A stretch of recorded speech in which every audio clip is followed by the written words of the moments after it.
8 minutes. Former Liberian Finance Minister Samuel Tweah Jr. We have a team of guest interviewers who are also here.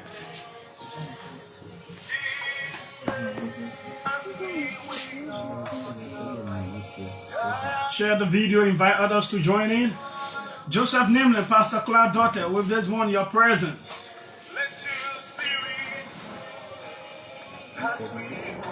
We have with us Winston Blading of Banner FM. He used to be here. He was a legislative reporter. I think he was there when he won the legislative reporter of the year for one.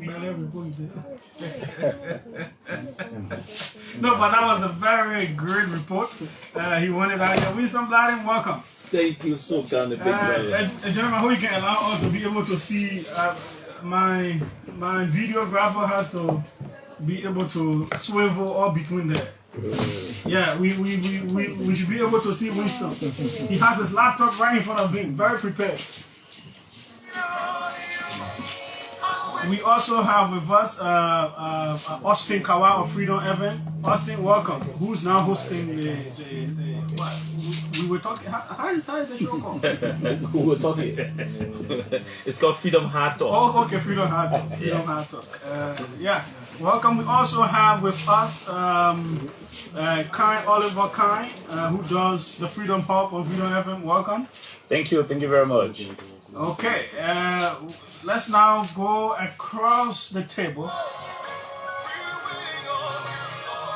Okay, former Minister Samuel Tweah, it's been quite a while away from the microphone in such a form. Welcome. Thank you for having me. Please focus on the mic. Thank you for having me. How is life? How has life been? Well, life outside government has been great. I would thank the Almighty God. Great. Yeah, I mean. Okay, now let me just say to people out there, we have all of the issues. So this interview is very structured. Each of the guest interviewers will lead on the different topical issues. Anything you're thinking about out there is going to be covered in this interview. So since I'm the host, I'm going to start it with him and then we go across the table. But at any point in time, anybody leading on a particular topic, other people can interject with questions, but people will lead on the key topical issues we have. Good. You were sanctioned by the U.S. government, the major ally of the country. That should not be a pleasing thing for anybody. Life has its adversities that are thrown at you. As a man of purpose, you take it in strides as they come. So I'm unflappable. I see challenges as they come. I accept them. I can't change the past. The woman can. said it is not a challenge. It is something that you allegedly did. I didn't do. Which you well, were it's sanctioned. I had an elaborate press conference on that, and I didn't do that. And I think hopefully we can talk about some of that in this interview today. These are allegations. There are no proofs, and but you're in a situation. You have to deal with that. That's what I'm saying. Life brings us challenges, and you deal with them as they come. So how is the family coping with this? Well, I have a very strong wife, God-fearing and prayerful wife, and she has been my pillow, I must say that. And she has a legion of religious people, pastors all over the country, all over the world, I can say, who are always in constant prayer. Many times when I was here, they would come to the house to pray, they call. So she's holding it in stride. It's difficult for her, but, I'm stronger. Let's say she's a woman, but she's strong. Without her, I don't think I would be strong as strong. She's my backbone. So her family is coping well, so we'll see how it goes. You and your children, has it brought a better bond? I think it has. These adversities tend to bring families closer together. My sister in the U.S., families across. We're taking it in stride. I think the maelstrom will be over. I have absolutely no doubt that Are you making any efforts? Let's suffice it to say that the maelstrom will be over, and we'll come out of this sailing fine. And have you been fleeing? Have you fled the country? Is it like you fled the country after inauguration? I think it wasn't more than a week, and then you were already out of here. Julius, if you If you followed me, my political sojourn, my professional life, and in my personal attribute, I fear nothing. I'm unflappable. I'm not one to kowtow, to fear, to be intimidated. I am honest and fair. And in some sense, when a new government takes office, I think they need to be given the space to govern the country. Unfortunately, when CDC took office, we were not given that space. But in my fair sense of judgment, I think, we took our cases, respective cases, to the Liberian people. And by slim majority, the Liberian people chose the Unity Party. They have the right to organize the governance of the state.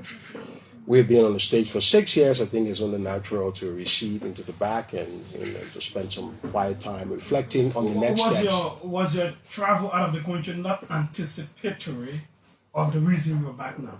No, definitely not. No, my travel out of the country was just that I had to retire. Many people advise me, so I think it'll be good to leave the country and rest. Because So I took that advice.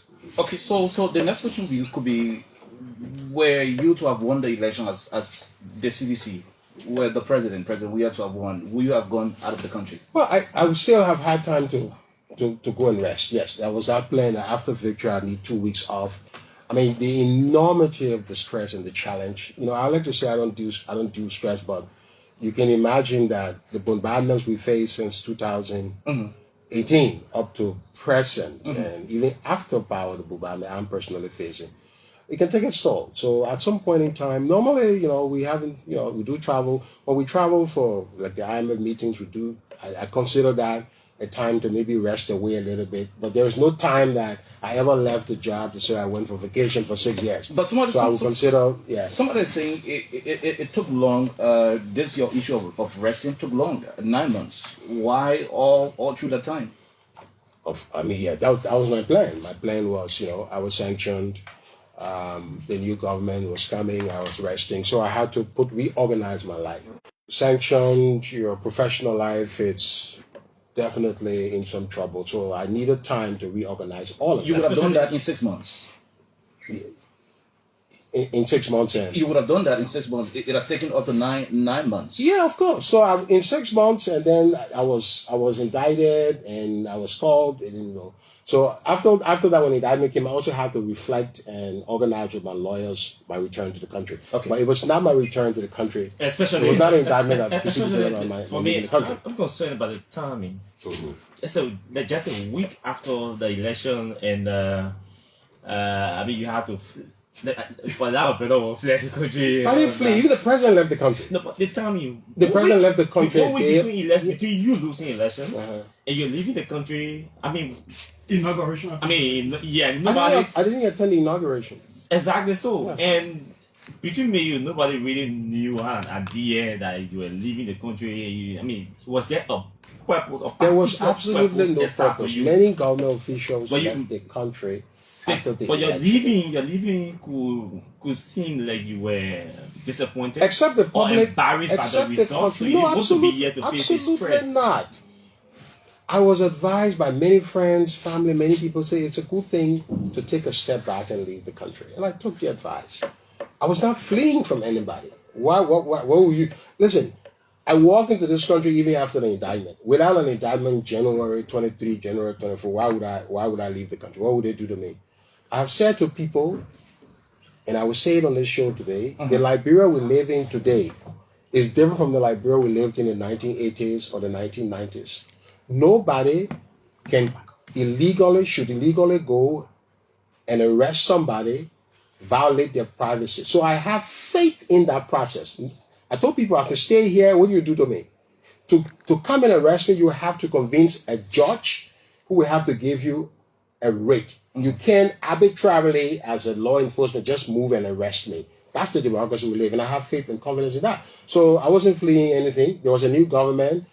They had to govern the country. We had to see the space. Now, for example, one of the reasons you want to stay away, like you said, you haven't been at the microphone for almost a year, right? And deliberately so. I don't want to be in the country commenting on things, trying to, even on social media, they didn't post anything. I started posting on social media when I started facing a tax force attacks. So now I opened my page to deal with propaganda. on social media. But my job, my sense was that let the government have the space to govern at the appropriate time. The government will be hearing for us.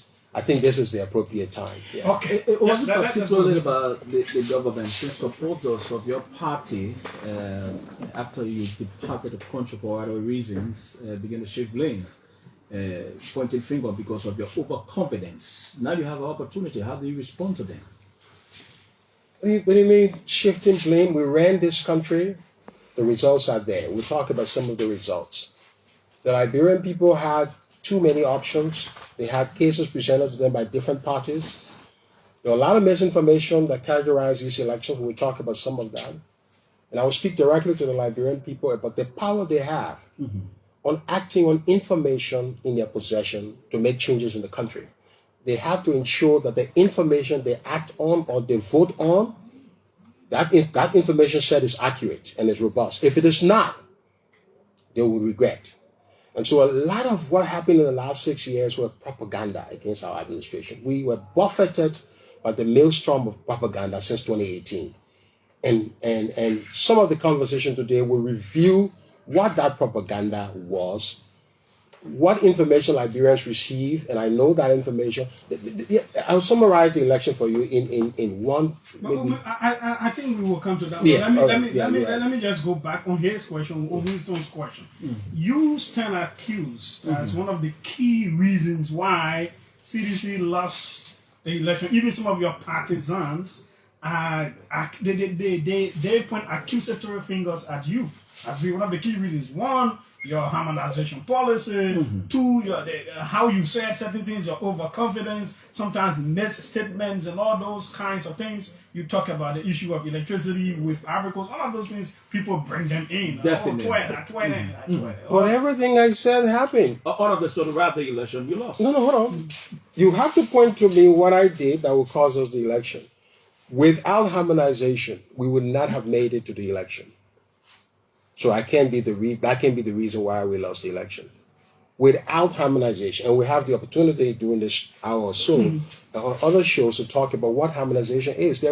It's the most politicized elephant in the room. Harmonization. People understand what it is. A lot of people understand, but they distort it for political purposes. I think the ordinary Liberian probably doesn't have a fair sense because there was too much noise in the election and the conditions in the country. The movement to understand harmonization is now. So that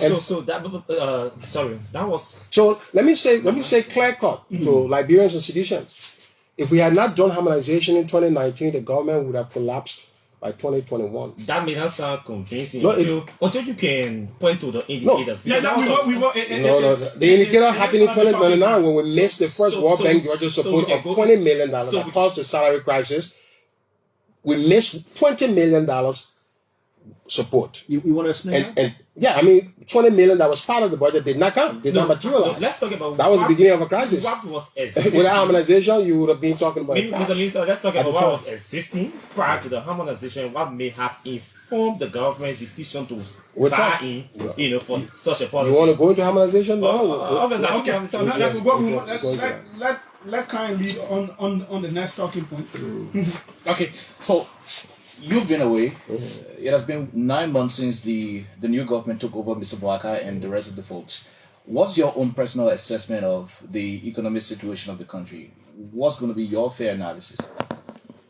I think the assessment is with the Liberian people. I think the Liberian people are beginning to understand that the promises that were made to them were fallacious promises. You think so? Yes, and first of all, let's go back to harmonization because it's a big thing. They were told that people were going to reverse harmonization. Let me look in the camera and look at the Liberian people. No government, including this government, will ever reverse harmonization. Why? Because to reverse harmonization is to do something bad for the country. Harmonization brought a driver who was making $1,000 and another driver with the same skill who was making $150 arbitrarily across the country into some rational order. It brought 7,000 people who were making higher salary down and took 15,000 civil servants up. To reverse that, you have to bring the 7,000 people gave them the hilarious salary they had up, which was not tied to anything fundamental. And then you just don't have the revenue space. And you can't get into an IMF program by reversing harmonization. The government has signed an IMF program. If anybody from the government told you that they're going to reverse harmonization, then Tweah says a lie. Reversal may not necessarily be like bringing others down, but trying to make it better in terms of making people's wages better than what. But that's what we did. 15,000 Liberians. Well, but that is not what the General Auditing Commission's report says here. Basis for adverse conclusion. That is the compliance audit report on the National Civil Servants Payroll Audit for the period January 2018 to December 31, 2021. This audit was done under you. Yeah, we paid for that. Good. Yes. And it says 9,287 employees represent 13.7% of employees. Records on the alternative temporary automated payroll system were not available for physical verification. 3,970 employees representing 5.9% of civil servants across 80 ministries and agencies earned above the harmonized pay grade expected salaries. The total monthly difference in excess salaries payments amounted to 518,000 plus. 32,759 employees representing 48.7% of civil servants across 90 entities of government earned below the harmonized pay grade expected salaries. The total monthly difference was $5,710,026. How do you respond? Nothing you say I would disagree with, and nothing that say is a criticism of us. I told you we took 7,000 people down and took 15,000 people up. I didn't say we took everybody up that needed to be going up. So hold on. Listen. 15,000 people went up. No, 15,000 people went up. 50,000 people needed to go up. You don't have the revenue. The reason we harmonize, you don't have the revenue. You don't have the revenue at any given time to take everybody up. So you need to find savings within the fiscal space, within the wage system. The real thing about harmonization is that there was no order before harmonization. So most of the savings came from the order we brought. Who have bachelor's degree with 5 years experience should not be making disproportionately different salary ranges, which was happening. One accountant will be making $2,000, another accountant of similar grade will be making $300. That's inequality that is unjustified. So harmonization brought that. Harmonization look at immigration officers, teachers. Look, voluntary teachers, we put them on the payroll, in health workers. Teachers, we fixed medical workers. We raised the salary of medical doctors from $700 to $2,000. We did a lot of transformation in that space. Yet we did not have the fiscal space to absorb everybody. And gradually we started to reinstitute people gradually over time. It was a work in progress. Okay. University teachers got a 62% pay increase.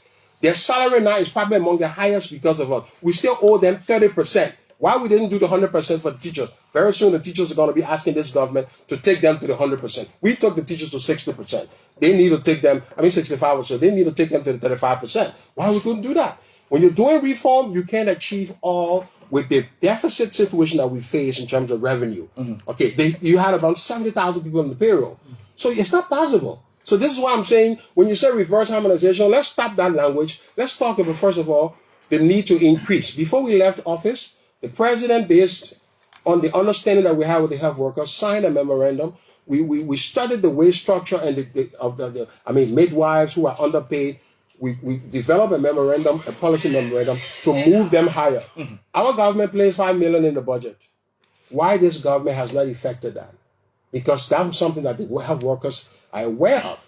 So what this government needs to do is to continue to start to move towards graduated pay increases. There will be no sweeping. What does that mean? That means different sectors. You can't do all at the same time. It's not possible. Anybody telling you say we'll do all at the same time, they're lying to you. You will do small. You do university teachers here. You do traditional people here. You do health workers here. You do teachers. You look at it. Graduate the next year, you do another one. You bring everybody along. That is it. But we inherited a messy situation where even our development partners said, listen, and I challenge the development partners. I said, we came to office, we came to power after 12 years in opposition. Why in a 12-year period, when we had all this international support, why didn't we fix this system for which now we have to fix it in order to peg our budget support with a bang and everything on that? And the answer was that You are a new Minister of Finance. Many of us are new, country representatives. Let's look forward to the reforms that are needed. But there's no way you can justify American taxpayer, German taxpayer, European taxpayer money when one nurse is making 1,000 or one secretary is making 1,500 and another secretary making 200. There's no order to your pay wage. We've demanded this so you have the excellent opportunity, and we took that. And the reason is that we had no option. Revenue performance. When we took over, we inherited a not a solid revenue situation. Our revenue was declining. In 2018, revenue was struggling. 2018, 2019, revenue was struggling. So what do we have to do? The president announced his pay cut first. The president cut his pay. Then we announced a voluntary pay cut that saved $7 million that we used to do some of the programming. So let me just bring you back. Yeah, because I was going to come for follow-up. So. Yeah. It is also a follow-up on the same thing. I'm still in the GSC's report. Mm-hmm. This GSC report that goes diametrical to all that you're saying. No, the other aspect. Hold on. Listen. I am the one asking. Yeah, but there was one aspect I need to clarify. You will, but let me just ask the question. Mm-hmm. The adverse conclusion says, based on the audit procedures performed and the significance of the matter noted in the basis for the adverse conclusion paragraphs below, the National Civil Servants Payroll data set on the alternative temporary automated payroll systems, ATAPs, are not in compliance in all material respects with stated laws and regulations for the period January 1, 2018 to December 31, 2021. That's an unfair assessment. Let me tell you what GSC is looking at. Okay. If GSC went to Bokon Jide, in a country where teachers have to travel for their pay, that's a complaint the traditional workers and the teachers say.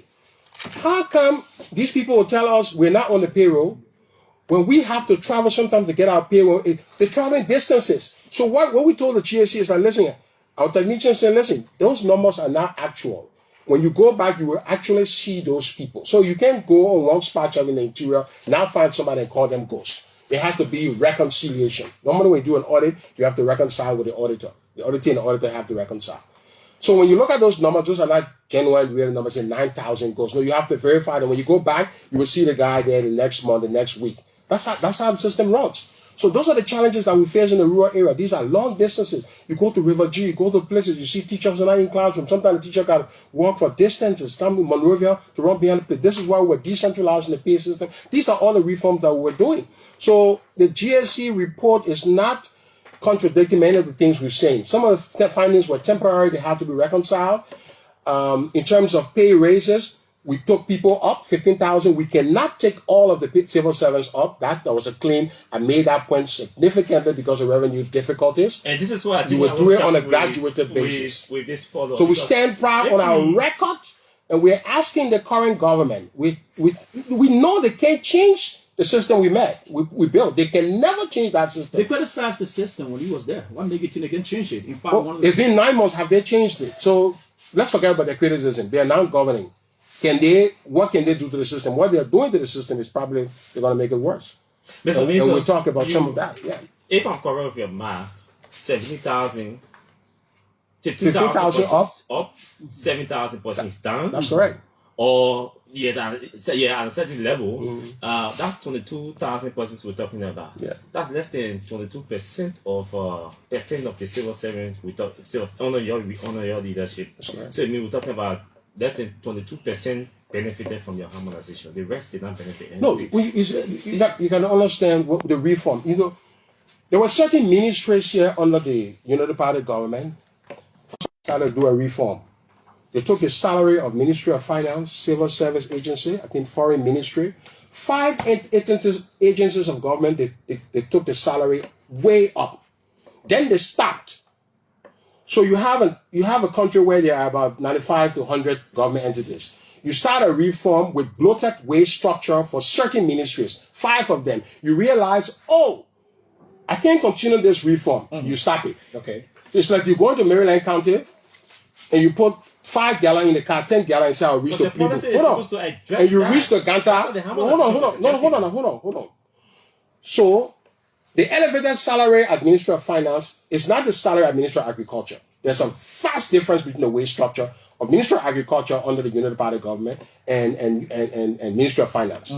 Harmonization basically tried to bring Ministry of Finance and Ministry of Agriculture within some similar boundary. That's the logic of harmonization. It's not that the Ministry of Agriculture people were bringing them down. No, they were already down. So a secretary making 200 Ministry of Agriculture, what are we doing with them? A secretary making 1,500, we're affecting that secretary. But the criticism is the policy was supposed to target or benefit everybody across the board. But I just told you that it did not, because it is mathematically possible impossible the capacity financially to benefit everybody. Of course. Sure. So I mean, the policy was not holistic. What do you mean it That's wasn't why holistic? You don't do no. You can't. You listen. The budget, the revenue portion of the budget is around 290 million for salary. You have to make the salary 400 million to do everybody. Do you have salary of 400 million? Will the legislature pass a budget where the salary will be 400 million you for push yourself into increasing health workers pay, for example, from 700 to 2,000 euros. That's why I say increases were happening. And ordinary civil servants could not get increment across the board. Because it's not possible. That's where your criticism is coming from, Mr. Minister. That was not too. Hold on. And keeping a particular group of people down. No. The people who went down are the people who were under the water. The people who were up are the people who were under the water. Immigration people were making $45 US when we took over. You want immigration people to continue making 45, while some of the other civil servants are making 150? But you just agree that not over 20% of the civil servants benefited from the policy. I just told you we took the people under. We did not affect ordinary people who are making 250. We're trying to bring everybody to that guy who's making 150, 200. The guy who's making $50, making $75. You succeed in bringing everybody. We cannot because we don't have, and nobody can. This government cannot. So it didn't benefit everybody. It was not designed to benefit everybody because it was not possible to benefit everybody. So you just informed us. So there's something called feasibility. When you're doing economic analysis, you say what is feasible. What is feasible is that you cannot bring everybody up because you don't have the resource. It's just that a group that benefited from the harmonization. They not vote. They not campaign and vote for you. I disagree with that. Some of them have workers. No, listen. I disagree with you. The 15,000 people who got to pay, the immigration people who are receiving $45, who are receiving $150. Besides harmonization, we brought everybody out to minimum wage at around $150. But those people who you took way up there. Who took way up? We took nobody way up. Mr. Minister, from 700 to 2,000, that's way up. No, let me, medical doctors come in, let me tell you. No, it doesn't matter. A driver making $700 and, a driver making 2,000, 1,500 in this government, and somebody who went to school for 8 years at Dougherty making $700, the president said that wasn't just. What are you studying for? What do you go to medical school for?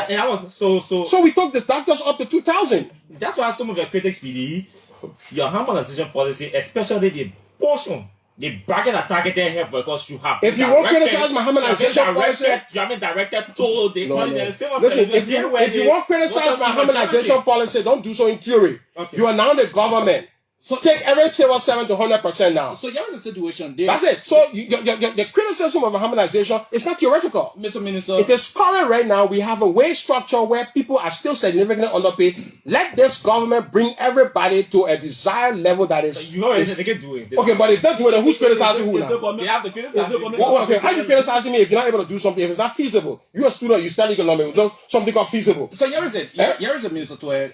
The guys are saying you cannot declare that they are unable to, revise the harmonization policy because you bloated the payroll. You added a lot of people that you shouldn't have added. That's the other propaganda that we have to clarify. Evidence of the fact that they've started reducing the size of the government. They've laid over 800 people from the Ministry of State, around 107 from the Ministry of Transport, and every other ministry and agency keep having people being laid off because they think you reduce the salary to have other Liberians, employed. You increase the payroll with your partisans, and that was the reason why you could not live up to the salary, structure you inherited from President Salif. This is in 2009. The government payroll.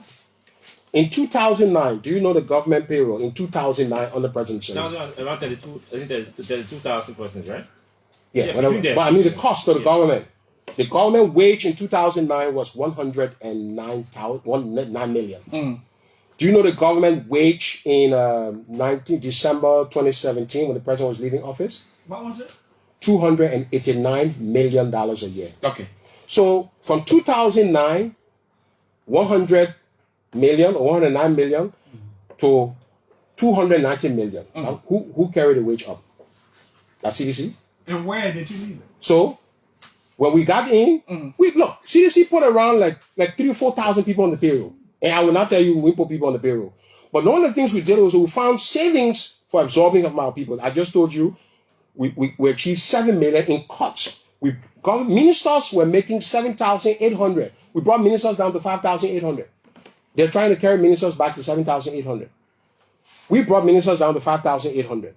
We did saving. We cut across. So 7 million was found to pay for some of the hires that we did. We partially paid for some of the people that were brought on payroll. So the idea that we put, how many people we put on payroll? You do all the analysis, it's going to be more than 5,000, 6,000. The wage bill was already 290 million. By the time we did harmonization, wage was 297 million. We brought 2,000 health workers who were not on the payroll. You know the cost of 2,000 health workers? That's like $12 million every year. So $12 million, as we say in the campaign, and people did, and maybe some people listened, some people didn't, $12 million every year when all the money was coming to this country to do health, to do stuff. They didn't find that 12 million to put the people on the payroll. The health workers, the partners were paying 12 million every year. 12 million every year they were paying the Unity Party government. When we got in, they said the money finished. So we had to find $12 million from the budget to increase the wage bill by 2,200 health workers. So what are you talking about? We bloated the wage bill. We are solving serious problems. No minister, no president has consequentially solved problems in civil service reform affecting health teachers than George Manor we had in the CDC. Okay. Not this current government. It's clear the evidence is there. We move on to the issue of procurement violations. Eton, Iboma, we have the yellow machine situation now, so we have to bring that to you. Part of the earliest critiques of your government, and we used to be on your backs, was Eton and Iboma. A whole lot of people, opposition, media, thought this was a 419 that you all were trying to go into. Why were you leading the country down a rabbit hole? You know, it's a very interesting question because at the time, you know, when you come to office, you want to achieve something quick. Let's face it, the previous 12 years in the Unity Party was pretty slow. I mean, things were done slowly. So when we came, the president mandate was that, listen, I'm not going to take 4 years to do something that I can do in 3 months. So he's calling for accelerated, aggressive pace in doing roads because technically the binding constraints and the infrastructure challenges were bottlenecks to the economy and ameliorating them was too slow. So the idea of doing the coastal highway came up and we started the process. We identified a funding source. You know, yeah, we're criticized and trying to move too fast. Even our own partners were criticizing us, the IMF, the World Bank were criticizing. The idea behind that was to find money to be able to do road work faster. The challenge will be that maybe the interest rate, so we work hard. We're not going to get it at the World Bank interest rate. Were they legit? Oh, yeah, well, we legislated them in a way. No, I'm asking whether these companies were legitimate companies. I mean, that was part of the criticism. We follow a process. Were they legitimate? I believe that, yeah, they were legitimate companies. They were not fraud schemes. Were they able to produce the finance is a different thing. Were they able to produce interest rate comparable to like 2%, 2.5% that was forced? Because our partners will not accept anything. Our partner will not accept definitely 2.5%. But if you find 2.5%, the World Bank will be jealous and they will look at it and they were definitely not able to meet that financing. So we figured out that it was too optimistic. We did the legislation. We met the policy benchmark in a way that was quasi to the requirements of the law. We can say that for practical purposes, we sacrificed some of that for experience. That was not a sacrifice. It was a violation. Okay. A violation in the interest of the country to move faster. No question. We admitted that there were violations in the interest of time. Okay. The critics who violated or who said we violated now took office. So Iboma went to legislature. 22 yellow machine, 22 million, yeah? How many yellow? 285 yellow machine comes below the standard of Iboma and Eton. So how do you describe that? So this is from the critics Who criticized Iboma? So is this Iboma Ito Redux or 2.0? So 22, the 285 yellow machine, the procurement process for Iboma Ito is better than the procurement under the yellow machine. So are we making progress? Do we criticize one government? So the question is, why were they rushing? They were rushing probably for the same reason that we were rushing. You want to impress your voters. You want to show in 100 days your moving process, your procurement laws. And let's be honest, some of our procurement laws can benefit from reforms. How do you see this whole yellow machine saga, sir? Oh, that's what I'm saying. The yellow machine saga is not realistic. I mean, beyond the violation of the law, I don't think that's how you transform agriculture. We'll get into the fundamental structural reasons why agriculture is behind the country. You can't just flood the country with machines and believe that you're going to transform the space. Equipment necessary, but it has to be part of a holistic ecosystem, a value chain, okay, where all the elements of the chain are satisfied. You satisfy one element to the detriment of other, you collapse the entire ecosystem. I don't think that's how you do agriculture. All the agriculture experts will tell you, you don't just take yellow machine and then maybe you cry out the private sector, you do this, you create disincentive in the economy, in agriculture, and at the end of the day... They are mainly about roads, though. So, but we take you to the next point on this. Back to the economy that Kai asked you about, circular flow. First of all, what do you make of the current team headed by former Minister Gafuan? What do you make of the team at the Ministry of Finance? Do they have it to bring about economic transformation? Gafuan, Minister Agosimpe Gafuan is my personal friend. We went to school together at university. We did politics at the University of Campus. Sometimes people say you will have issues. Listen, he's a trying to fight him. He's a soup standard. He's a soup candidate. I'm a student candidate. So we've been political adversaries, but that doesn't mean that we've never been friends. So we respect each other. Finance minister, did you try to fight him? I don't have a recollection of him trying to fight me. I don't have any recollection. Did you try to fight him when you were finance minister? I never. Why would I fight him? Maybe him applying for jobs, certain places. You see, these are the lies. Why? And that's why I'm asking you. No, these are lies. Look, the lies in this country. I mean, it's amazing. Why would I fight that for to get a job somewhere? Why? I would never fight him. He's qualified, he's competent, he can get a job. Why would he stop me from getting a job? So all that stuff is just people coming between people, to make a point. But there's no point at no point in time I try to undermine his getting a job. My perception, I think he's qualified, he's competent. But I think the challenges are enormous, such that the approach he takes has to be extraordinary. And, he has the benefit of time the next years to see where we're going. And I'm sketching some of the challenges we have to face with. Now, they have a development plan that is still being consulted. By this time, we're launching our development plan. The problem in this country, the real fundamental problem, and this is an open advice to the president who's running this country right now. Roads are infrastructure are binding constraints. We wrote the constraint analysis and we say infrastructure. But let me tell you, we have delivered infrastructure in some places and economic dividends have not followed. Why? Buchanan Road, we built about $100 million through partner funding. The road is there. Traffic is like every 15 minutes before a car passes on Buchanan Road. Economists say if the traffic flow is not happening, the road is not paying for itself. Same thing with Banga.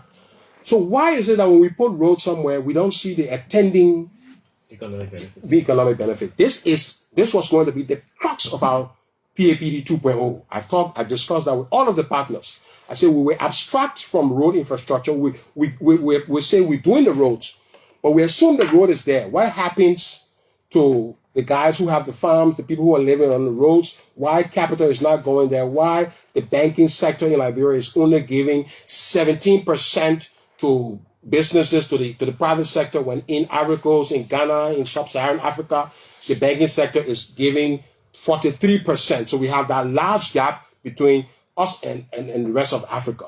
That is where the government, that is where Minister Gafuan will have to focus. The focus is now on the processes of getting paid on time. Even the wage reform we're doing, you're just doing it to set a system so that every Liberian is paid equitably. That's fine. That's trivial. The burden of the minister's work has to be within the private sector. The burden is how do you relax investment constraints? Many people think when you say, the Party People campaign that CDC calls investors to leave the country, NGOs to leave the country. That's part of the reason why the small minority that made it different for them. Now they know that is not true because ArcelorMittal is hiring around 2,000 people. B Mountain, maybe 2,000 people. Okay. If you have 10 ArcelorMittals in this country, 10 mining, it's not possible because we don't have that resource for 10 ArcelorMittal. But let's assume you had 10 ArcelorMittals. You're basically able to hire 20,000 Liberians. You know how many Liberians are entering the job market? You're talking about tens of thousands. Every year, all the university graduates need jobs. All the people who are turning 18, who are on the path to employment need jobs. What you need is to bring the cost of doing business down so that banks are able to lend. Somebody opens the shop, they hire 5 Liberians. They hire 25 Liberians. If one marriage shop, if 10 marriage shop gets credit, how many Liberians there? So this is about what you will want. A 1,000 marriage shop at 25,000. That's what you want Minister Gaffan to do. So Minister Gaffan will have to focus, because let me tell you, so it's not in my interest for this government. Listen, it's not in my interest for this government to fail. Because anytime the government fails, Liberians are hurting. They're looking for, and I told somebody, the challenge in this country will soon leave the political landscape, meaning people voting for people all the time and not getting results, to becoming existential threat. It will start being a political threat to becoming an existential threat, where people feel like, okay, it's not working for us when we vote for people, so we have to take another action. Okay. So when we were government, you're asking, what did we do? Okay, look, our economy, we met a fundamentally weak economy, macroeconomy. We had to work to stabilize the macro. You can see the evidence today. I'm not going to talk much about it. We did a lot of work here on our IMF program to restore macroeconomic. Inflation was running way high, and we brought it down within record time. We did a lot. We were buffeted by COVID.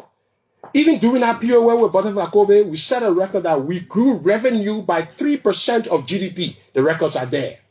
Go read the IMF reports. Go read the World Bank. I'm not writing them. So we gave the new government higher revenue threshold to stand on, 3% of GDP. So you're talking around 150 million. So before we came, we're collecting 150 million to 170 million less. We added that. So while we're doing all of this work, the COVID-19, we didn't have the time. We're doing at the same time. We're doing the dual community role. We're pushing on the road. Look at RIA. Imagine if we had not done RIA. What would be the situation in the country today if President we had not done anything RIA, he had acted like Madam Telly, waiting for the next year to do RIA? You will not have that situation there. So we deliver all of that. But our second term was going to turn to the bread and butter issues, especially why Liberian businesses, why banks are sitting on vault cash and they're only comfortable to import rice, tradables, meaning things that are not adding value, things we eat every day. We just pay it through the LC, the rice come in the country, we eat it, somebody makes a profit. They need to invest in sectors that will provide jobs for the students who are graduating. This is where the Minister of Finance has to focus. This is the conversation you ask all the bankers, you ask everybody. Even the judiciary, the Chief Justice was gracious enough to accept a judicial conference sometime 2022. The idea was that when you talk to the bankers, they say, listen, if you want us to give boatloads of cash to businesses, we need to bring the judiciary in because they have some constraints. Okay. When you talk to the judiciary, they say, well, the bank says, so let the family of Liberians sit down. So the Chief Justice convened that meeting. But she just said, this was the first time, Minister, we need to go to the next step. Yeah, before we advance on this conversation, let us clear something out that we should have cleared out ever since about this case. There's an indictment. There's a case on November 12th. You all going to court where you fleeing justice. Why did you come the way you come? You try to explain to us the processes surrounding your going to the court without going into the nitty-gritty of the case. Of course, as I said, I was never fleeing justice. I will never flee from my country. If you take my country from me, if you take my voice from me, I'm better dead. So I can't live abroad like temporarily. But at my age now, I'm consequentially vested in this country. I am not going to escape from any government, especially in a democratic, well, if it's an autocratic regime in the 1980s, I would say, but we don't have autocracy. No president can impose autocracy on me, so I'm not going to flee. I trust the system here. I was never out as a fugitive. I was already out, and I needed to prepare myself to come in. Part of the preparation means that I needed to come with a bond, to secure a bond that is valid enough. It said that you were afraid to be handcuffed and led to. I think the goal, the prison. The goal of my opponents and my detractors is their goal is just to find some imagery to put me in handcuffs so that they can tell people that, oh yeah, you see, we're fighting, we got it, man, and that's it. So the question you need to be asking is that, why are people interested in just putting me on handcuffs? That's why you're delaying the gun. Are they not interested in the case? Why? So it doesn't matter, even if I win the case and I got in handcuffs, people say, we care. If you win the case and you get in handcuffs, the handcuff is our trophy. So there's something fundamentally flawed with that, because what we need here is to ensure that we stay within the confines of the law. I'm entitled to bail. Everybody's entitled to bail. So when I come to the country, it means I'm coming to get under the auspices or the jurisdiction of the court. That's what the law says. When you are indicted, you're now moving under the court. You're not under the executive. All right?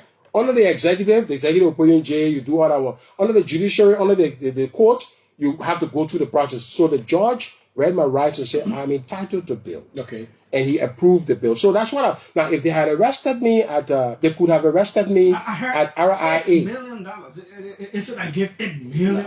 I mean the lawyers, the bond process, I won't talk too much of that, but I got a bond for value $8 million. That's the valuation of the bond property was stringed together.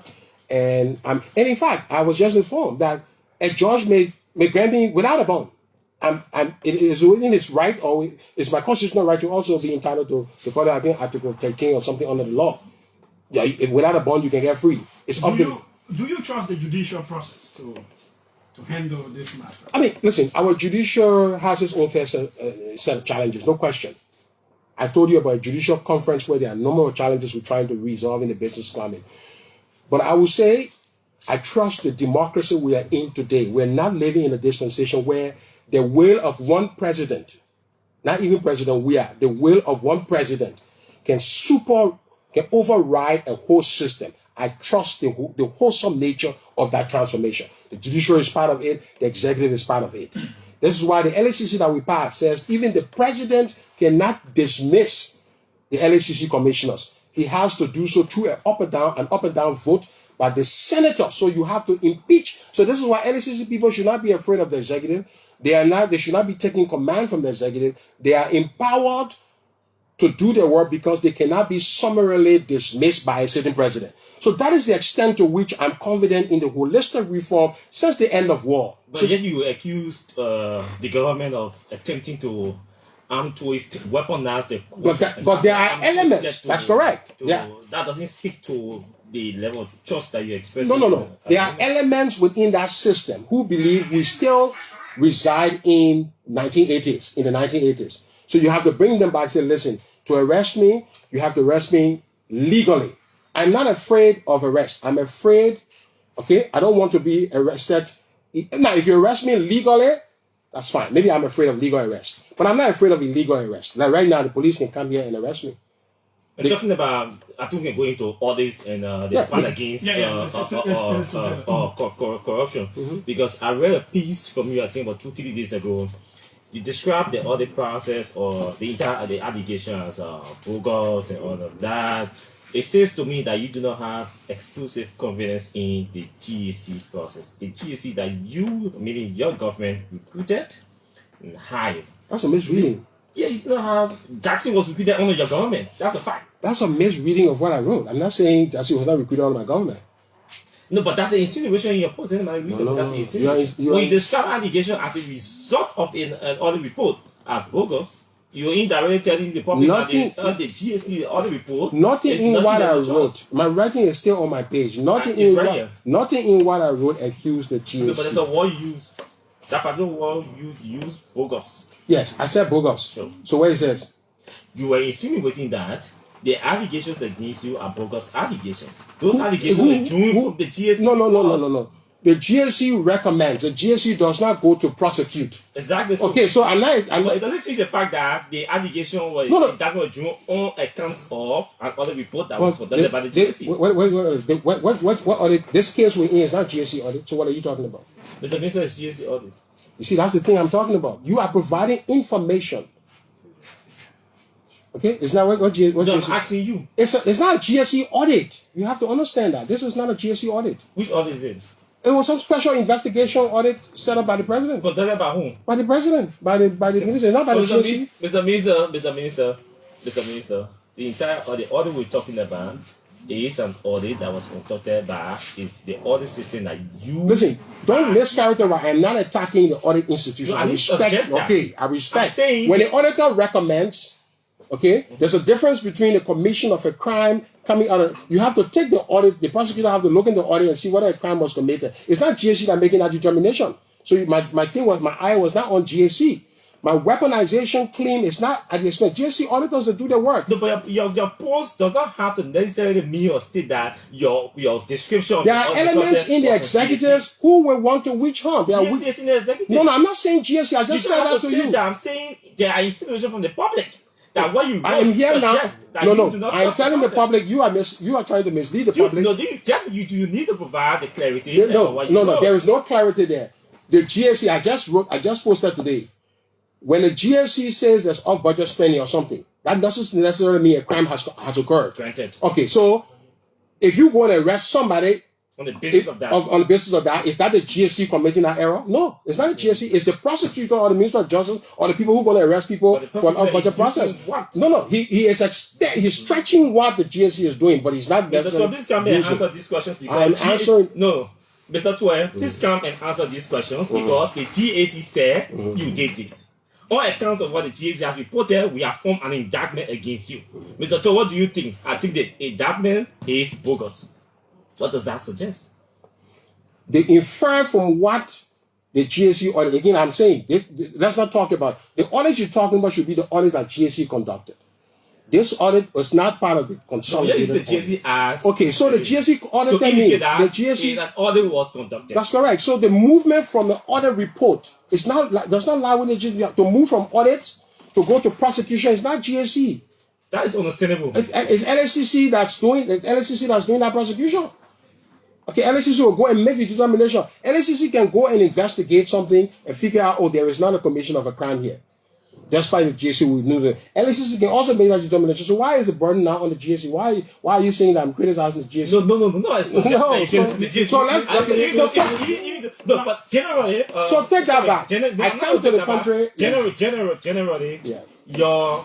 A fair appreciation of the entire fight against corruption by this government. I'm interested in that. And your case is just one. There are many other cases around. Our government was interested. We empower all of the auditing institutions. We provided resources for them. We empower them so that they cannot be dismissed. We ask the GSC, the budget's been going up. LACC, we provided resources for them. We're not afraid of accountability.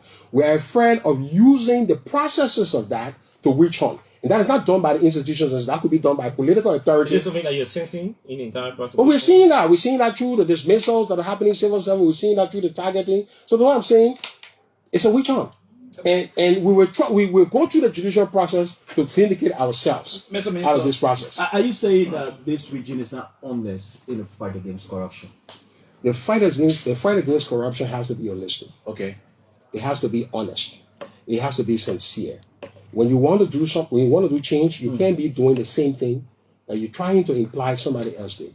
For example, if you're accusing people of off-budget spending, as I said, is not necessarily a commission of a crime. But it is easily corruptible. I just posted off-budget spending under the United Party today before I came to the show of 128 million United States dollars. That didn't make that necessarily right. It doesn't make that right. I can't infer also that all that money was stolen. In the same way, 97 million on the CDC, you can't be right say all this money was stolen. So it's just the political optics that we got to bring our people to. Which you could have avoided. Since there was a precedent case. That's fine, yeah. But so the exigency, and the current government could also avoid, but the exigency of our economy, our political economy, is such that off-budget pressures are there. We need to have a holistic solution to that in the crafting of the budget process. We need to be a little bit more honest and clear in crafting so that we avoid that. That's the point I'm making. But that's a change agenda that has to happen with the executive, the legislature, and the judicial. Everybody sitting around the table. But don't take one aspect of the procurement, the public financial management law, and try to weaponize it. That's what we're saying. This government has done violations against procurement standards. They've done violations against the CBL reserve, giving 8 million. So all these violations are happening. So you're going to say, okay, all right, let's arrest all these people who did that. Then Dr. Councilor Gango say, if you're honest, you start with your own self while you're looking at the CDC. Let's bring fairness and equity to the debate. That's what we're saying. This is the OK Conversation on OKFM 99.5. We're hosting former Finance Minister Samuel Tweah. Being relayed, they will let me know which stations are relaying. Banner is. Freedom is. I know other stations, they will let me know. We have a team of interviewers who are also a part of this. In the next 30 to 40 minutes will come to you, the public. There's a whole lot to still cover. Yeah, come on, you can come in. Now, still on this issue of your perception about the government's decision to fight corruption and so forth, people think your administration, the CDC people, you are angry, you are having issue with the way they are proceeding because you did not do that to them. Is it a situation? No, it's not the situation. Look, see, when we came, we had all these other reports. Why didn't you prosecute? Because you need evidence. You need evidence. You need to take your time to go through that process. There were No, hold on. For example, the executive mansion renovation, there were over 3 different reports Yes, that suggested that people took money, they did not renovate that And place. then, President, we had to almost sound like former President Shirley. Take responsibility. We know, everybody know everybody. We are interrelated. Yeah, Java beat it. You do it. So people think you refuse to do what you were supposed to do, constitutionally, and you should give these people the chance to do what they want to do. No, nobody is saying we should not. Let's do so legally. Okay. So don't try to put Samuel Tweah in cuffs to make a political point. If you believe Samuel Tweah committed wrong, let's patiently follow the judicial process, put him to trial, convict him, then send him to jail. Okay. Don't start doing that and say, oh, there is an appearance of wrong. We'll go to a judge, we'll get something, just put him in jail for 2 days, we'll get his picture. That's what's happening. So what I'm saying, let's be honest with the Liberian people. Okay, that's all we are against. We're not saying we're not prepared to submit ourselves to investigation, all of that. No. But we were not in a position to do that to the former government officials and just railroad them because we know the dispensation we're under. What we're against is witch hunt. Which dispensation you were under? We are under a fair and equitable dispensation. Under your administration, I'm sorry we're taking you back to this. You had all of the reports available unto you. Yes. Were you not concerned about ensuring that justice was the done to value people's money? of bringing the country together and moving the development needle was stronger under our government. The president decided to make that decision. We followed that course. We didn't want the witch hunt allegation immediately coming out of war. Okay, have we gone to start arresting people and start imprisoning people? You didn't take over the country after war. No, Onme just left the country. Onme had just left this country. Even If George Weah has started doing this, the criticism would be the man has not even sat in the office yet. Under this fragile country, he's going after all his former opponents. I'm telling you, this opposition I criticized all would have said that. When President Salif took over, the late Judy Bryant was arrested and made to account for some of the things he did when he was the interim, chairman. Several others. You had a chance to have gone to the books of our country. Those who stole our money, you had a chance to bring justice to the Liberian people, and for them, the people think you did not do it, and so you should allow them to do it to you because you did not do it to the other people. No, I'm not saying you can't do it to us. You do it legally, and that's why they granted you bond. No. So they wanted to put me in jail while I'm in the process of getting the bond. That's the thing. So I'm not ever to go to jail. Okay. If the judge had said your bond is not qualified, right? I will go to jail. Okay. Okay. What they're trying to do, knowing that I'm coming to the judge, they're still trying to say, listen, let's find a way. And so people are saying, why you didn't arrest me at RIA? So what basis you arresting me at RIA? I'm coming to seek justice. I'm coming to clear my name. It means I'm coming to face justice. Why will you be arresting somebody who's coming to face justice? You should be arresting somebody who's going across the border or who doesn't want to come. But there's no indication that I didn't want to come, but the evidence that I've come. I was waiting to perfect my bond process and come to do the case. So we're not against investigation of other report under the current review. They can do all of that. But let's exhaust the legal, transparent process and not use the power of the executive to obtain images and optics that could put the opposition party at disadvantage just because you put one of the leaders in handcuffs and use that as to an electoral advantage. That is what we are against. Still on investigation, some auditors died here. Different reports came out from the police then. One of them still being looked at is the Batten Nyeswa issue. Yeah. There have been some allegations linking you to the death of Batten Nyeswa. And in fact, police reopened investigation that was supposed to speak to you. Have they done that now? Okay, thank you. You asked that question, Jada, because why I'm being called to the police is still confounded to me. My theory is that they wanted me to go there so they can arrest me. Obviously, if I had shown up for the batting thing, they would have used the opportunity to put me in handcuffs. In 2-3 days, by the time I get my bond, they already have that. So I know that because I should not even be called. The batting story has probably not been told to the public in a way that they will understand what happened. I think because there's too much noise, and I think this is the best time to tell these stories. My brother have done so, but he doesn't have the audience that I have right now. Listen, on the night that the thing happened to Bati, I called my brother and said, I'm coming to your house to spend the weekend. Everything was a Friday. And so because of that, he didn't go out with Bati then. He stayed with me. So, yeah. So I was there. He was not out with Bati. Normally, he and Bati and Thomas, now all of them, they will be where they are doing their stuff. So he said, oh, my brother's here with me, so I can come with you. Boom. I stay at the house, 2 a.m. I'm sleeping. My security knocked my door, say, your brother said you should get on the phone. I said, well, what happened? He said, you want to talk to you? I took the phone. You have to call the Minister of Health. My brother's on the phone. Tikon then called me that something happened to Bati, so I came here. Who is Tikon? Tikon William is the guy who was in the house with Bati Nusra. One girl called Lida, probably his girlfriend who slept there, and Professor Red. There was 3 people. My brother said he goes to the house. They called him. When he gets to the house, Bati is on the ground. The people who are in the house with Bati are sitting. So he's asking them, okay, but Bati said, it looks like he's bleeding. Why are you sitting this? They believe that Bati is always in some fit, so they're not taking it serious. So Norris said, the man is bleeding, and the 3 of you are waiting for me to come from my house. Why you couldn't carry him in the hospital and I join you there? He got angry and put Bati in his car. Why did they call your brother?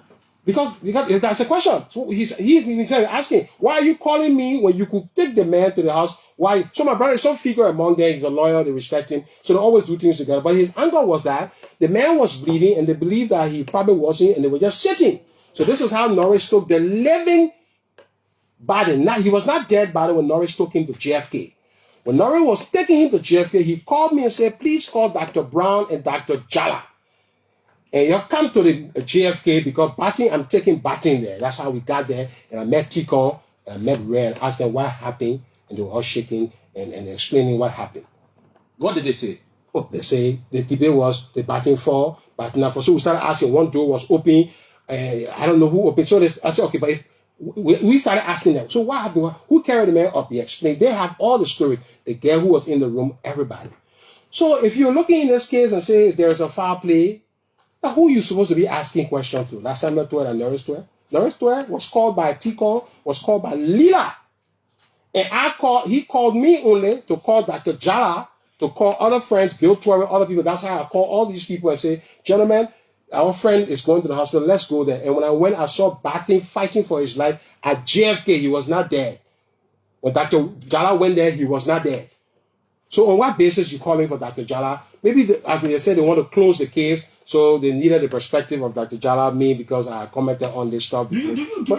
Do you accept that these things, when they happened, should have been explained there and then? They were explained, but the best time now people understand the thing is now. No, at the time, I think you took the liberty to explain these things then. Yeah, I didn't explain the way I'm explaining it. I wrote about it. Norris has been on radio. But like I say, there's too much controversy in the country. The adequate explanation will get buried into the noise. That's what's happening. Today, the issue is over. Elections are over. People are now knowing the truth. That there was a girl, there was Tikon, and my brother went and saw Bati and asked them the question, is it why? the girl that has been writing on Facebook? That is the same girl. The girl who is accusing us was the girl who's sleeping with the man, and was the girl who was sitting over the man for 30 minutes waiting for Norris to leave his house, go to Bati's house, ask them why you're not carrying Bati. They said, oh, we just thought Bati was, we thought he was not serious. He said, but the man bleeding. He puts the man in the car, carried the man to JFK, and they stay sitting there. So if you're accusing anybody, who are you supposed to be accusing? I'm not accusing anybody. The general theory was that Bati fell. Even the guy told my brother, said Bati fell, Norris.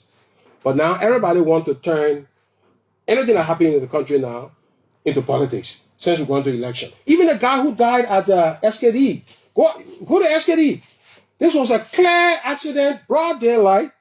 People went and said people were chasing that guy. Opposition people said the guy was being chased by court lights. You know what? The former minister of justice took that guy body. The family went to the minister and said, Mr. Minister, we're not in your politics business. Your plea get our body. He said, no, I'll not give you the body until you go on radio and say, they meant nobody came, he died for accident. The minister refused to get the body. Later on, the negotiator, he get the body. So the country is just political. Okay, HPX. Yeah. That's one of the key things you spoke about in your news conference. What is this whole HPX saga that you think may have necessitated your sanction and all of that? What do you know about HPX, your current dealings with the government and all of that?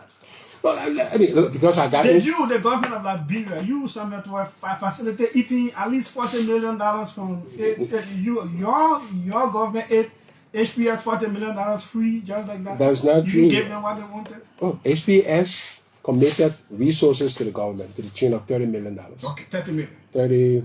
I mean, yeah, they gave 7 first, so they go. If we close to 40, I mean, I don't want. For what? For the real process, they're trying to get into an agreement with the government to share the real. The current real says that ArcelorMittal, the current agreement, without the amendment, current agreement says ArcelorMittal should be able to allow other users on that rail. Other users. But ArcelorMittal reserves some right to be the user operator under the current law, which was legislated, the concession. So ArcelorMittal and the government will agree to grant a third party user rights, but ArcelorMittal will hold some sway in that process.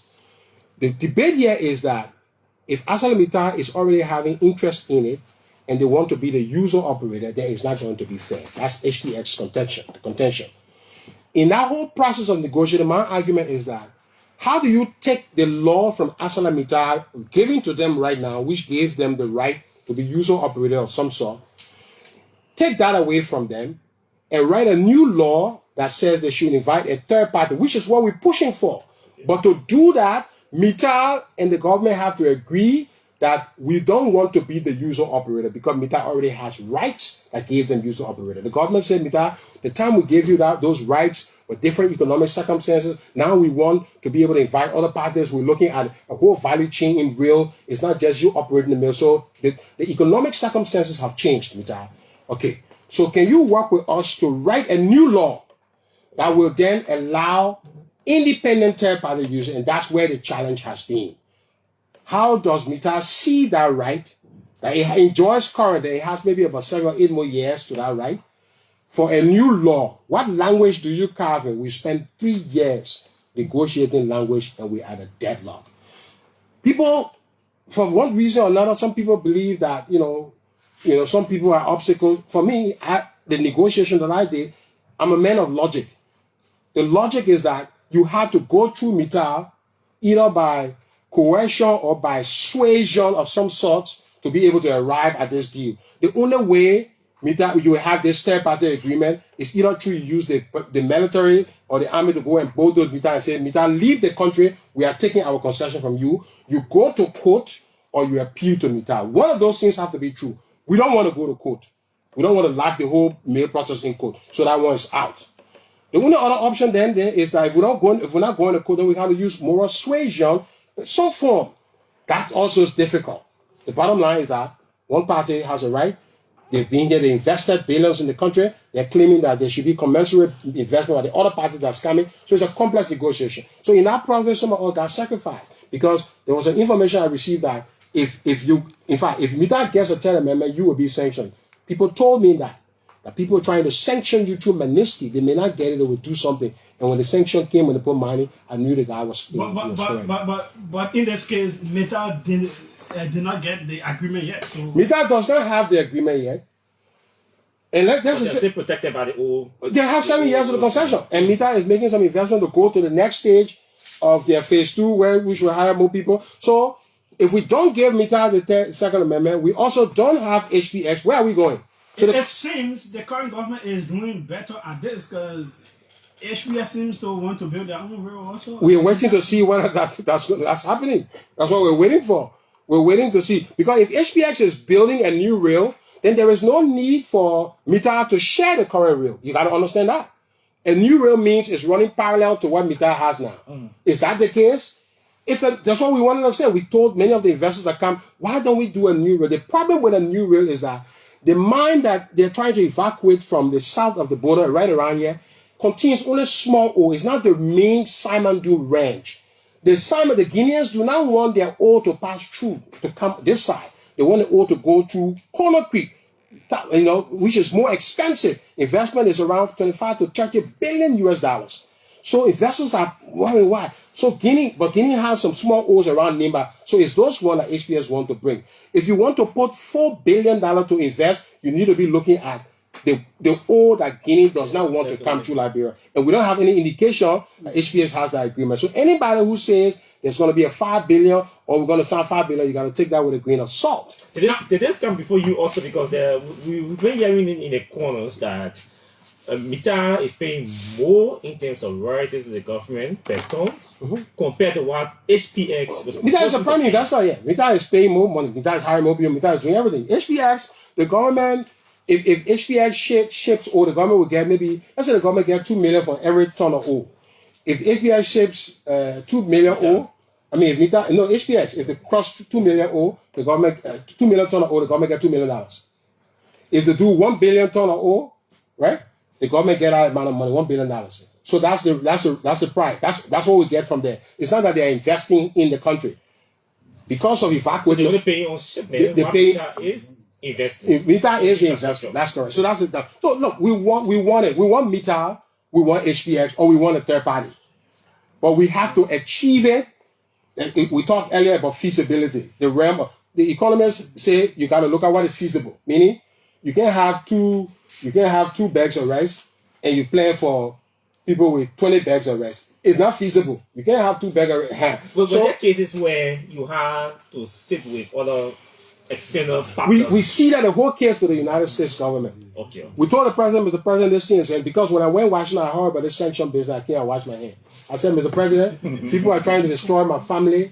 People are lying on me in Washington. People are telling me that I will be sanctioned. People say, listen, you are a Minister of Finance, you're doing well. What we're hearing, people think that you favor Mita over HPX, which is not true.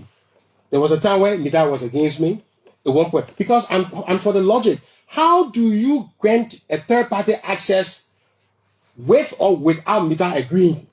The law said Mita and the government must agree for something to happen. If Mita is not agreeing, it's not possible. We got to shoot Mita out of the country, and I don't know way, and we'll do so with violate international law. So I'm looking for a moral suasion, convincing way to say Mita, listen, you lose nothing. In fact, one time I asked to say, listen, why is HPX also HPX? Why does it matter also that Mita opens the gate?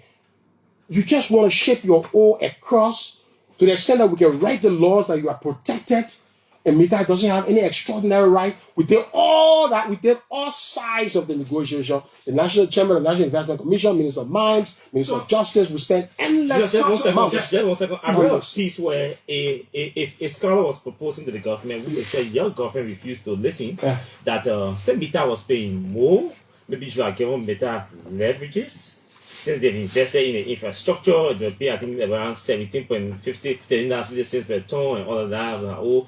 Give them 50% cut in the land. Mita already has leverage. The issue is not giving Mita leverage. Additional leverage. No, Mita doesn't want additional leverage. HPX proposed that. No, HPX wants leverage. Listen, let me understand this thing. No, hold on. You're in this room. You're in the room already sleeping. I come and want to share the room with you. Who has leverage? You got a lease for the room. You're sleeping there. You got a key. I can't say I want to cut the play oil and put there. So you mean you have to agree that we change the lease and turn this compartment into my own and use it. So who has leverage? You already have the leverage. So HPX wants to share the rail. The rail is for the government. It's not for Mita. But the agreement Mita has gave Mita the right to be able to. The agreement first of all say if Mita and the government agree, there will be no third-party user. Okay. That's the kind of law that we inherited from the party government. Using your own scenario, the mayor is the original owner of the room. Yes. Propose rent cut for him. That's what Austin is saying. Was that not possible? No. In that analogous to that situation, one proposal. Negotiating now. Yeah, Mita, don't be the user operator. Let's get a third party to be the user operator. It's the proposal that we want to make to Mita. Mita, give up your user operator right. There are many independent companies in the world. We'll take an independent company that will come. You will stay with your money in Liberia, but you are not a real operator. Mita said no. We can't do that one. So that the negotiation then we've invested, so everybody protecting their turf. So that's the common. That's the 1, 2, 3, the ABC, the fundamental of the Mita in simple English. I'm explaining to Liberian people. Somebody already has a right. They believe that they have to be accommodated, they have to be protected. We're trying to negotiate that right from them in a new amendment to find a third party. And let's talk a bit of politics because we have to go to the lines in the next 10 minutes. CDC, where are you now? Do you stand a chance 2020? Now, first of all, what's your relationship with the former president, George? We have been hearing that it is a strained relationship. What's the relationship with people like Senator Nathaniel McGill and other higher ups in the CDC? Besides, during the 2023 elections, they too gave monies to opposition people. For example, now Vice President Jeremiah Kuhn to support their campaigns and all of that. A Minister of Finance, I don't give money, even the CDC, before I gave money to opposition. No, the role of a Minister of Finance is not to give money for elections. Simple as that. So it's all rumors, it's all perception, it's all the things that are happening, you know. But CDC is okay. You know, I tell people in my last clip, when I was at the party headquarters, CDC is not here for 5 years, not 10-year party. It's a party for continuity. There will be ups, there will be downs. Do you have a chance in 2020? We have a significant chance. Well, the 9 months that preceded us right now under this current government tell us that we have significant chance because the slides of the majority, the slides of the small minority that made a difference for them to become the majority party was fed lies. They now understand that they were fed lies. They may not be talking loudly now, but they know it. Because many of the promises I'm telling them that were made to them, it's not going to happen. Your evaluators may not see it that way, especially when there are classes of the Liberian people. No. First, let's talk about Liberian people first. That's why I'm interested in just brought in relationship. Yeah, I mean, CDC is a big tent. CDC is not a small party. There will be different viewpoints within the CDC. What's the relationship between you and the former president? The relationship is excellent. There's nothing wrong with the leadership. Even as president. No, he's not here. Oh, okay. Yeah, we spoke when I came. We speak regularly. Even when I was not president, me and the former president had arguments on many policy stances. I had my position. He had his position. We debated. We are debating environment. Not everything that he said we are advising. He takes some. He doesn't. We have a constructive. So if somebody says that our relationship is such that, you know, we're not, no, it's not that. There are people who believe that you have this political ambition for 2029 as long as minister. It is also speculated that obviously Minister McGill wanted to be president 2029, and this may have fueled the level of tension or disagreement between the both of you. And then you have maybe what you call it, strategic gladiators, porcupine warriors, elephant king. All those things, listen, strategic let me tell you, there was a time where I wasn't on social media, I wasn't involved with social media. Let me tell you. From 2018, we took a lot of beating. 25 million, 16 billion lives, social media processes were dissipating. And so I'm sitting and I said, well, what is going on? This is what led me on this very okay show to call and say, no 16 billion is missing. All on social media, people are spreading, telling about 16 billion. When I said no 16 billion missing, even Rufus Nova said, you arrest Samuel Tweah. We were beaten on social media by propaganda. It was because of that I said, listen, we need to take back the propaganda. Propaganda too much, we can't stand it. That's how we began to organize these social groups. So it's not because of presidential ambition, it's because to counter. So that's how I started to use the fake name Benedictus Sago. So I was saying that. Benedictus Sayo, that's Samuel Tweah. When I was Minister of Finance, Benedictus Sayo. Okay, that's how we started using those names. Now, those names are not used for abuse people. It was you. If you look at all the names that we're using to provide economic facts. That's how we put. Benedictus. Prescapol at Samuel Tweah. I was beyond Prescapol. Second time I left Prescapol to somebody else. When I started originally with Prescapol, I left it and went to Benedictus. So I wasn't doing Prescapol. So what I'm telling you is the strategic gladiators, the Spartans, all these groups were existing so that we are able to counter UP propaganda, which was effective. That's correct. So there are instances where you will see a particular group, which I don't want to mention, you see a particular group of people will come forceful when Tweah is under attack. You see them in silence when I don't think so. I don't think no. So the real essence. Go back to Benedictine Science. Let people go back to see the kind of posting that we're doing. Or today, even example Tweah, the economic analysis that I've done under Benedictine, I can't stay on that side. I will because I'm writing my book. I will have to go back to Benedictine. There are too many things I put out there that I can't get out of my head now. So we are not prepared for a return to the presidency. So we are obviously because look at the situation that's happening. In fact, the performance of the Unity Party government is going to tell people Liberians that Liberians believe that we are some of them believe did not lead the country right. The World Bank just came out with a report that said, President, we are reduced poverty. During the election, it was said that we're increasing poverty. Right now, as we speak, the country has been on the declining poverty trend for more than 3 years. That means saying that the World Bank, y'all go argue then, will Mr. President Bouaka sustain that decline, or because of the mass dismissals we are now seeing across the civil service? Let me tell you, when you put 1,000 Liberians down from the payroll, those 1,000 Liberians each have about 10%. You know how many Liberians putting down? 10,000 Liberians. And they are blaming you for it. When you put 2,000 Liberians down, our approach to civil service when we came, the wage bill was bloated. We could have dismissed people. We said no. So the thing we're not going to exacerbate the poverty situation in the country. We rather rationalize people's wage structure to keep them earning something. I met about 200 people who don't have any income right now when I came. Okay. The World Bank said poverty is supposed to be declining. You think poverty will decline with that situation? So if 2,000 people are laid down, one SKD full of Liberians are going to descend in poverty because of that decision. Mr. Minister, it's consequential. They're accusing you of not, properly hiring these people. Hiring people. They have fired. That is not true. There were people on the payroll when we met who were not properly hired. We could have decided to put 30,000 Liberians down when we came. Okay. People were on general allowance payroll. The general allowance payroll was around 25 to 30 million.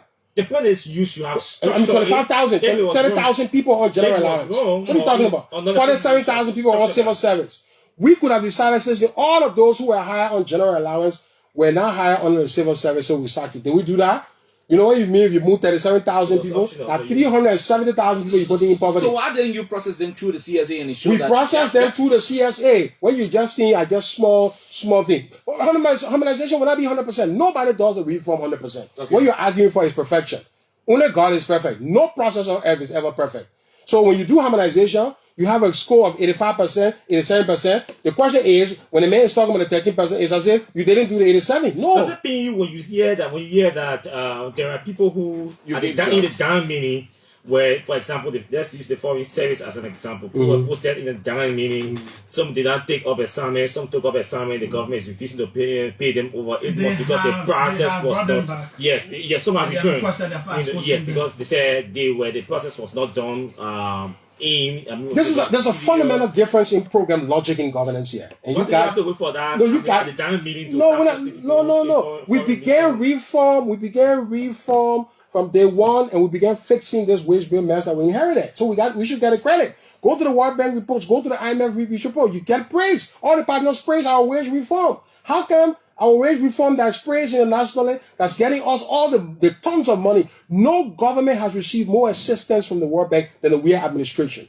It's because of the quality of the reform that we push through. Our fact checkers are listening. Listen, you're talking about the fact expert here. So no, but at certain times you were fact checking if your photo. No, come on, side those times. The reports are it could be off by a kilometer. No, don't fact check me, man. This one has to be fact check that. Go on. Yeah, what I'm saying, wage reform. The wage reform we did was a boon to the government, to the economy, was a positive for us, and it led to a lot of good things. This is why I'm standing and saying it cannot be changed, it cannot be reversed. You have to improve upon it. We have to continue to bring people up. We brought a lot of people up. I'm naming university. We try to move judges back up. We did a lot of retrenchment. We move salary back gradually. We're not announcing that all the time because the challenge we're announcing that is that when you announce this, other people hear. So it was muted progress, meaning we don't want everybody to know because they impose the government under pressure. Yeah, quickly. Don't you think there is a justifiable economic reasons for the layoff we are experiencing at all of these places? There is no justifiable. Let me just ask. There's no justifiable reason to put our people in poverty. No government should put Liberians there are people who in have poverty. been dismissed because of insulting presidents and all those Yeah, kinds of things. okay. Where do you stand? No. I mean, I'm saying beyond insulting president, nobody. The government, President Bouaga, my advice to the president is that you should take the situation and treat every Liberian as a Liberian, not as a sedition, not as a unity party or a Liberty Party person. No, as a Liberian who is entitled. When President Weah came to office, that's what he told us. He said, listen, people who voted for me are Liberians. They're not seditions, they're not Unity Party people, they're not Liberty Party people. They have a right to work for Liberia. That's why we kept them and we rationalized them. It's rather you rationalize rather than you take the salary. Because I just told you, if you put 2,000 people off the payroll, that's 20,000 people going into poverty. Are there any regrets from your service in government, the CDC government and all of that? Any regrets? Anything could have gone better? Look, we face our nemesis, our Achilles heel was propaganda. Our inability to counter propaganda for some reason. If we had to do it again, we would have a different approach to propaganda. Yeah. The fake news that people were dying. I mean, today people believe that these people died because of people killing them. I mean, are you kidding me? That's propaganda. That's the effect of propaganda. You can write a whole book on that. People still go to believe that Biden and Israel were murdered. Government have no incentive to kill Biden. The revenue people at LRA, they are giving us 3% of GDP more revenue.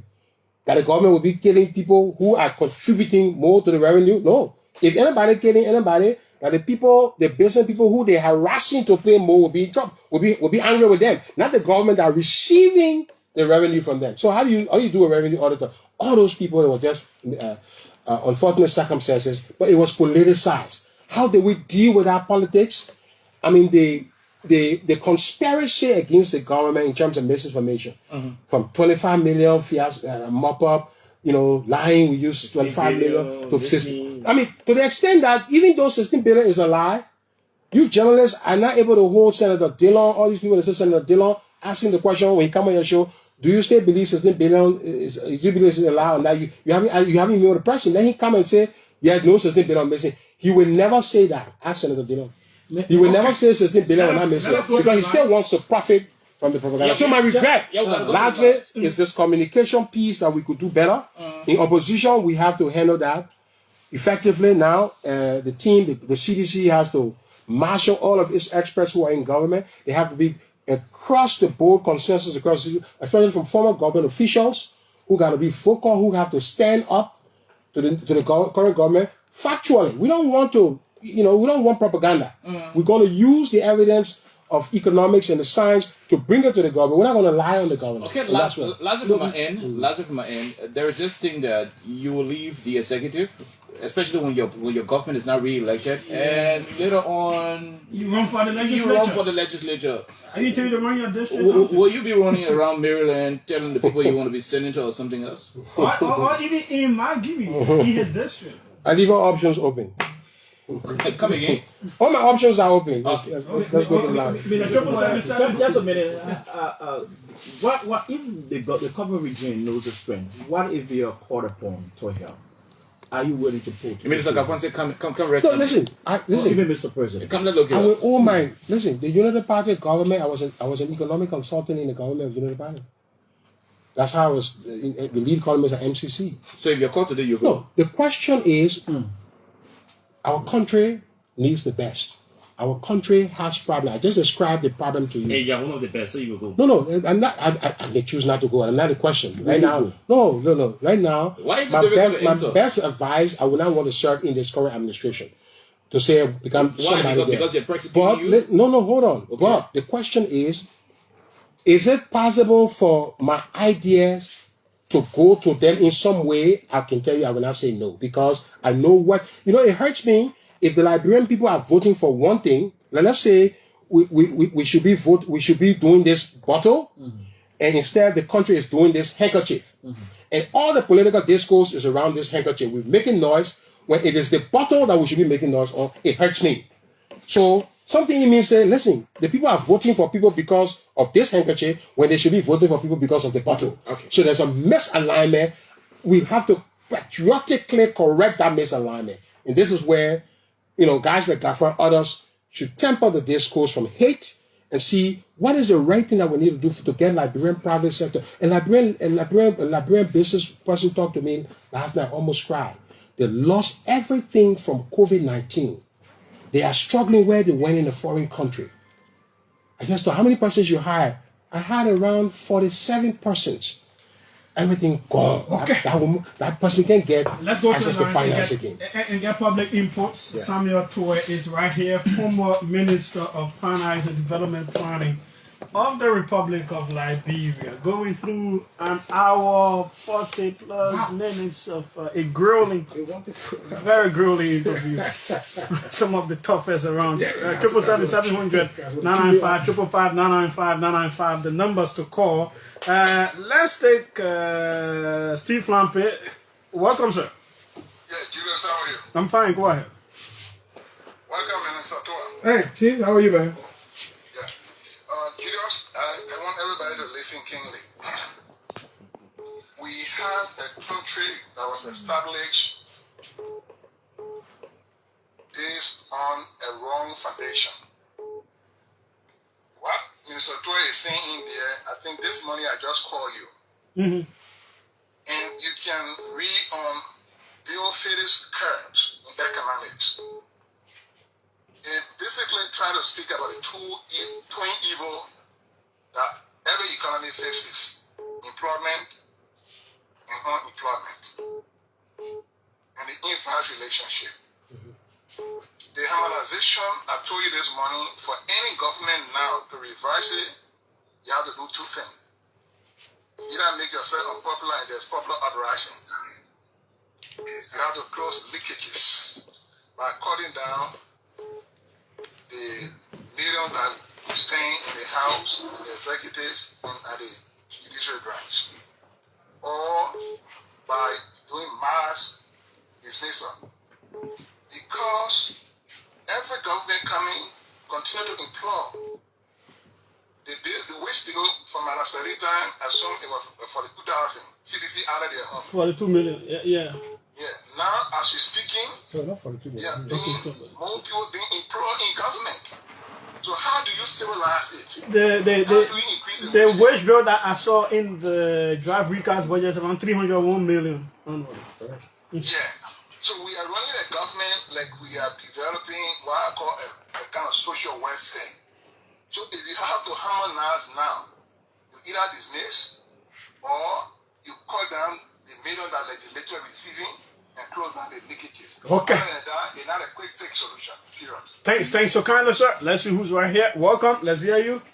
Good evening, and Mr. Kudini and panelists, and even to one of my previous finance and administrators, the chief economist of our country. Go to the issue. All the other persons. Yeah, I call you this evening for help us of the money program to look at the issue. To be appreciated, some of them were finished elaboration on the economic transformation that you carry on in the president. We are regime.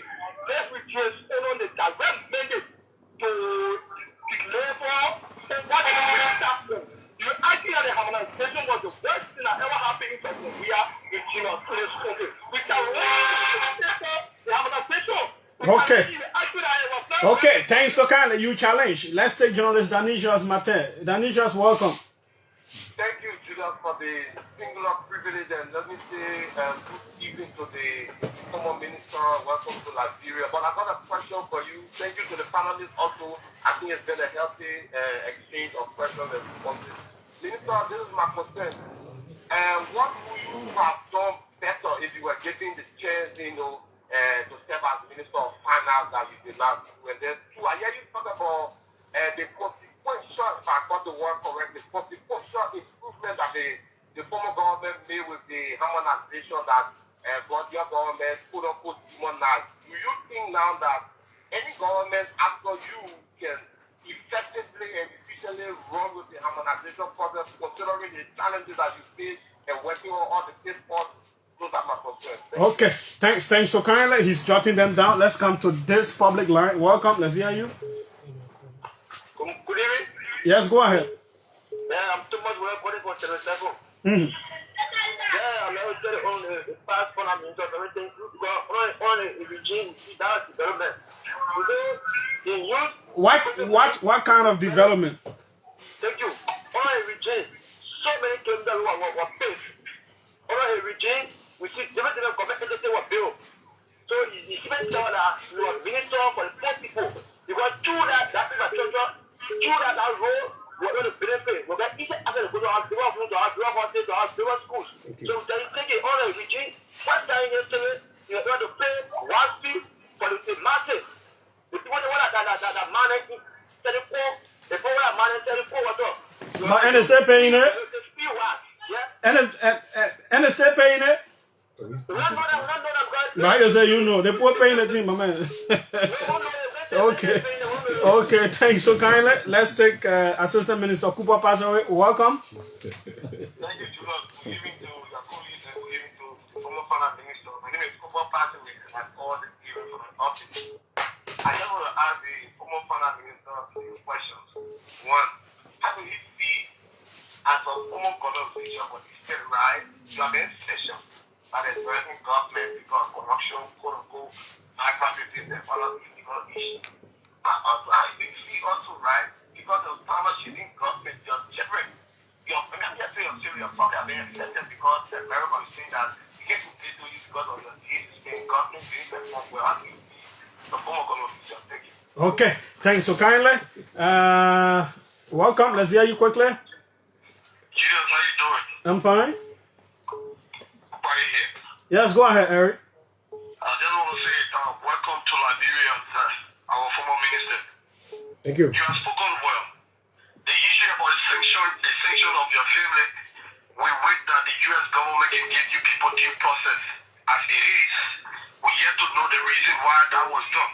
But let me just talk on the issue of harmonization. If this government feel that yes, indeed, harmonization was so terrible yesterday, we challenge it today to undo harmonization. You have come to rescue the virus, rescue the massive corruption. Trust is impeding and killing our children right now. If our families today are able to send their children to school, massive unemployment. We listen to so United Party people already. Okay, thanks so kindly. We have to ration. Let's go to LERC. I really look forward to hosting them. There's a few things we need to understand. But we have Clark Tume. I'm calling as Association of Liberia boss. I know. But why you want? No, I'm calling as Association of Liberia. Go ahead, Mr. Commissioner Clark Edward Tume. So Julius, I think the most intelligent way to compare two governments is under circumstances whereby they are similarly situated. You cannot compare the government, an 8-month or 9-month-old government, the performance of a 9-year-old government to that of a 6-year government. It is unfair. Was he not comparing their first 9 months to that of the Unity Party? Where I'm going now, in the first 9 months of the CDC's government, unlike this government, the government was riddled with scandals. It was either Eto or Iboma or some kind of but you have the yellow machine. You have the comment minister get the government has said to you convincingly that the process is being legitimized. The process is being so that means it was indeed of the division. Well, you can't make it worse for the government, man. Yeah. The government cannot sign any agreement against this person. Okay. There's no record whatsoever to show the government has signed any agreement before the machines came into the country. Okay. What the government is going through now is to go through a proper procurement or contract process. Okay. Thanks. So let's take the United Parties. I think the youth lead chair, but also one of the deputies at the NTA, Melvin Sivas. Welcome. Yeah, good afternoon, Julius, and let me say good afternoon to the Liberian people. You know, in Liberia, we have a very gullible society. If we were in a very serious country, we wouldn't have former Minister Samuel Tweah sitting on the radio and bragging about the failure in government. Why? Julius, look at the entity that we inherited at the NTA. See the state in which we inherited that entity. It is a living testimony. Was he the head? Was he the head of that entity? He was the finance minister. And bulk of the appropriation and some of the financial malpractices that were on a various institution, the Ministry of Finance were responsible. You are aware that all of the controllers in the Republic of Liberia are various ministry and entity. They are being controlled and supervised by the Ministry of Finance through the Auditor General. And you hear that particular entity and you take blame for that. For the minister to be in office in studio today and be say, I think he should be ashamed of himself. Okay. He should apologize to the Liberian people for the manner and form in which they manage the resources of this country. Thanks so kindly, Melvin. Let's come to the public line here. Welcome. Let's hear you. Hello. Okay, we lost out on you. Welcome. Good evening, Julius. Yes, go ahead quickly. Thank you, Julius, for having me. I'm Emmanuel N. Superintendent of CRC of the Interlegal Class District number 15. Let me say good evening to Honorable Tweah. I have a concern. First, I have to appreciate the Honorable Minister. What he did for Liberia is indeed a great thing. The harmonization of the still want to make sure that the economy was set on track, and we can experience that back unless that the United Party government is taking us back for. However, I have a question to ask the Minister. About the harmonization policy. Is the harmonization policy affect the state-owned enterprises? It is. Then why is it that state-owned enterprises are still making up to 15K a month? Okay, thanks so kindly. He will answer that. Let's go international. Frank Gibson from Paris. Welcome. Good afternoon, Julian, and good afternoon to Honorable Tweah. Honorable Tweah, I'm sorry for the incident. You know, those Americans, whenever they ask you to do something, you refuse. They wouldn't think, they wouldn't quite think. Did he say the American asked him to do something and he refused? Like, you just don't like Americans. I don't know what these people did to you. I'm saying when the American ask you to do something, if you refuse to do it, the first thing we do to sanction you. Now, the accusation against Honorable Tweah is a blatant lie. Those Americans have no evidence that Honorable Tweah was engaged in corruption. They have to be verified. They have to be investigated. But those people, they see that they are the best around the world. Okay. So they do everything for their own power, especially a 6-year-old girl revoking a passport that was for justice to that little girl. Thanks so kindly, Frank. We'll hold you there. Let's come to the public line. Just two quick ones. We have to go back to wrap up. Welcome. Yeah, thank you. This is Matthew Mayor. I'm calling from Kowatan. I want to say thanks to the Minister of the studio, but I'll just answer one question. Because for me, I will speak directly to my people in the Refugees County. The contractor that was building the city core in first time, the Honorable Samuel Tweah did not give the contractor the money. How true is this to get an opportunity to ask him? Okay. Thanks so kindly. Let me squeeze in this final one. Former Assistant Minister Abu Bakar Ba, quickly. Thank you very much, Julius. Yeah, let me say good afternoon to Mr. And, you know, it's very unfortunate when you have guys from the current government calling to say that Mr. Tweah should be ashamed of himself. And this is a man who honored his watch as finance minister at the University of Liberia and other public universities all around the country. Tuition was declared free. And it's still, I'm sure, it's something that the government currently is looking at to remove because it is the success of the CDC government. Under his administration, we saw 4 housing units built free of charge for Liberians, poor people. Under his administration, we saw roads. Okay, thanks so kindly. We'll hold you there. We'll go back to him for the next 4 minutes to respond to the concerns that are coming. Then we wrap. Let me say thanks to all of the callers. Quickly, the supporters and the critics, I appreciate your critical perspective. This is a democracy. You have a right. But there are some very important questions that you all asked. Let me begin with the one on the state-owned enterprises and harmonization. we harmonized the state-owned enterprises. Unfortunately, the state-owned enterprises are not on the central payroll of the government. Most of the salaries at these entities, before we harmonized, they were in the range of $14,000, $13,000, $15,000 a month. When just salary, not any benefit. Mm-hmm. Salary was around that neighborhood. We brought it to around 6,000, 7,000, some of it. It stayed for some time, but because they are not on the central government, it's difficult to enforce. And what they ended up doing was the move from core salary to then benefits through the approval of boards that we don't have control over as a central government. So imagine somebody was paying 15,000, we brought it to 6,000 and say, okay, we take the 6,000.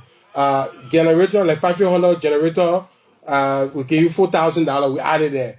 Like all the other stuff, like the gas slip, it carry it back to 15,000.